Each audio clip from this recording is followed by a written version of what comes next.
Olá, estamos aqui nos dirigindo à categoria docente para fazer o nosso breve relato da participação da delegação da ADUFO no 40º Congresso do Andes, que foi agora em Porto Alegre, dos dias 27 de março até 1º de abril. Estivemos lá em 3 delegadas da ADUFO, né? Mais o jornalista Isley Borges, que cobriu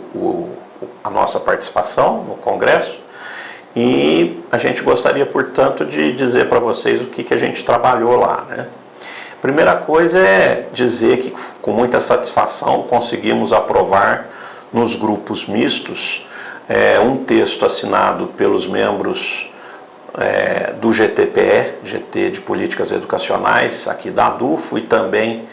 pela diretoria executiva da ADUFO, contrários à resolução que trata da política de formação de professores e professoras. Esse texto, infelizmente, não chegou a ser discutido na plenária por questão de falta de tempo, né, para discussão de todos os assuntos no Congresso, mas ele foi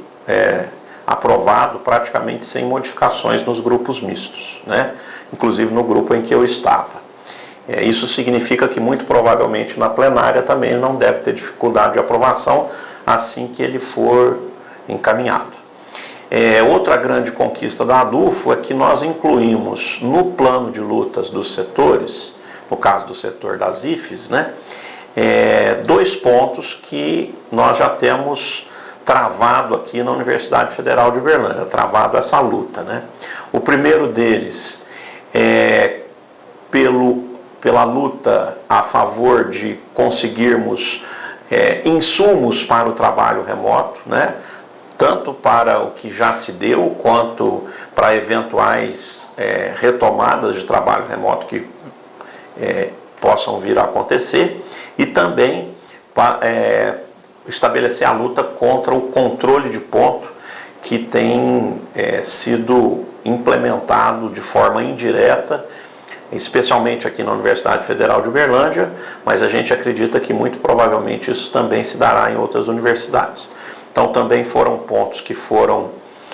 incluídos sem grandes problemas, e agora eu já estou falando de aprovação na plenária. Houve alguma controvérsia na plenária sobre isso. É bom que se ressalte que a diretoria do Andes encaminhou o voto favorável a essa inclusão, e aí nós tivemos êxito, porque realmente o grupo da diretoria é um grupo majoritário, né? E aí eu ressalto que a posição da diretoria executiva da ADUFO e da própria AG da ADUFO é uma posição de muita independência quanto à diretoria nacional do Andes. Mesmo assim, nós entendemos que, porque há a compreensão de que são pontos importantes, a diretoria nacional encaminhou votação favorável a esses pontos. As eleições para a diretoria do Andes, que a ADUFO tinha construído, no meu entendimento, uma ótima proposta, uma proposta de meio termo entre aquela proposta pela diretoria nacional do Andes, de um adiamento para a eleição lá para os meados de 2023, e uma proposta de outro grupo que mantinha o calendário para a eleição em 2022, com posse ainda em 2022, a ADUFO construiu uma proposta de meio termo que fazia uma posse no início de 2023, portanto uma prorrogação mínima de mandato da atual diretoria nacional do Andes, com eleições ainda em 2022. Infelizmente, nessa nós não obtivemos êxito, foi uma vitória esmagadora, vamos dizer, da proposta da diretoria do Andes, que deixou eleição para 2023 e, portanto, com a prorrogação do mandato da atual diretoria nacional também para 2023.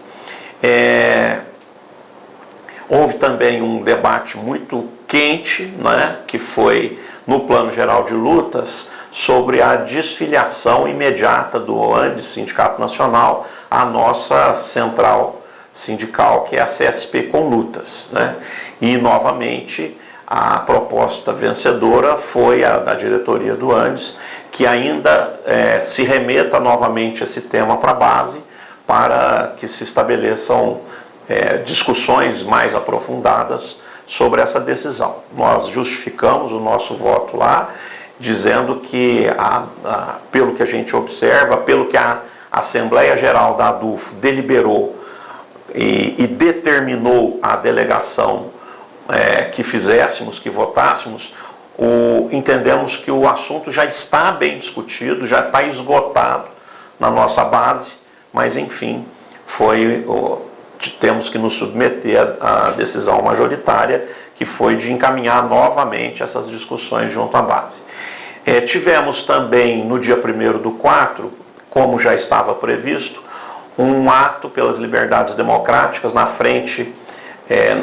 ao lado, né, do Palácio Farroupilha, e nós tivemos uma grata surpresa que fomos convidados, né, praticamente convocados a fazermos uma fala em nome da ADUFO, né, como seção sindical do Andes. Não estava programado para que a gente fizesse fala, havia outras entidades, outros políticas de esquerda que fizeram fala lá, né, do campo democrático, e a gente estava entendendo que,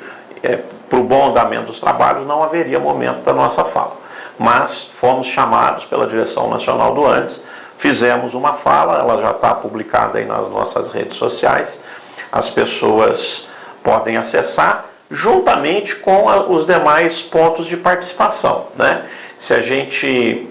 olhar aí no Facebook, no Instagram, nós vamos ver que a cobertura foi amplamente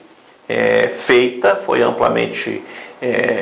atendida, e a satisfação, como deve ser, está sendo dada aí à nossa base, que inclusive custeou, né, a nossa ida até esse congresso. Uma outra satisfação que a gente gostaria de dar é que o rateio do congresso, que é, a grosso modo, uma divisão dos gastos dentre todas as delegações que compareceram, e aí tem uma metodologia toda sofisticada de cálculo para chegar nesse número de rateio,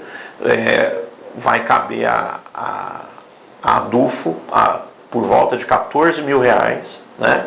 que é um montante que o nosso entendimento é elevado, mas, enfim, é a metodologia de cálculo utilizada pelo Andes Sindicato Nacional. Outro ponto para finalizar é que o próximo congresso deve ser feito no início de 2023, no Acre, né? O entendimento deste atual congresso é que precisava ser fortalecida a seção sindical de lá, e geralmente essa é a metodologia usada mesmo, né, pelos congressos do Andes, se dirigir até onde as seções sindicais estão necessitando de um apoio, e até para levar a presença da direção nacional, para que a base conheça, vamos dizer assim, né, o alto comando da direção nacional, e possa inclusive ter contato com a metodologia democrática do Congresso. Então, a delegação a ser escolhida da ADUFO estará no Acre em 2023, se assim a nossa Assembleia decidir. Muito obrigado pela atenção e até a próxima.